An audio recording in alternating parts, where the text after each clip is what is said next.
ఇళ్ళు పోయే పరిస్థితి ఈ బ్రిడ్జ్ వల్ల ఉంటుండే. దాన్ని కేవలం 8 ఇళ్లకు తీసుకురావడానికి R&B రైల్వే అధికారులు దీనికి పాటుపడ్డారు. సఫీల్ కూడా ఇది ఒక చరిత్ర అని చెప్పుకోవచ్చు. ఇవాళ ఇది 12 కోట్లతోటి రైల్వే వాళ్ళు ఇస్తున్నారంటే మనం ఎంతో ప్రెషర్ పెడుతున్నామో మీరు దయచేసి అర్థం చేసుకోవాలి. ఎవరు అవసరం వాళ్ళది. రైల్వేకి అవసరం ఉన్న దగ్గర రైల్వే ఖర్చు పెడుతుంది, స్టేట్ గవర్నమెంట్ అవసరం ఉన్న దగ్గర స్టేట్ గవర్నమెంట్ ఖర్చు పెడుతుంది. మనం తెలంగాణ నుంచి మనం ట్యాక్సులు కడతలేమా?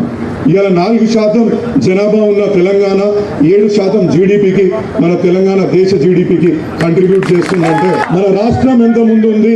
మనం ట్యాక్స్ల రూపంలో మనము అదేవిధంగా GST రూపంలో డైరెక్ట్ ట్యాక్సెస్ రూపంలో ఎన్నెన్ని పైసలు కడుతున్నామో మీరు అందరూ కూడా ఒకసారి గమనించాలి. ఇవాళ మల్కాజ్గిరికి అంటే గోల్డెన్ పీరియడ్ అంటారు కదా, బంగారు రోజులు వచ్చినాయని ఇలా మన కమిషనరేట్ పేరు మల్కాజ్గిరి పెట్టుకుంటున్నాం. ఇలా జోనల్ ఆఫీస్ని ఇవాళ మన మల్కాజ్గిరికి వచ్చింది. రేపు రాబోయే మున్సిపాలిటీ కూడా మల్కాజ్గిరి మున్సిపల్ కార్పొరేషన్గా మనకు వస్తుంది అని చెప్తున్నాను. MP పేరు మల్కాజ్గిరి, MLAది మల్కాజ్గిరి, జిల్లా పేరు మల్కాజ్గిరి.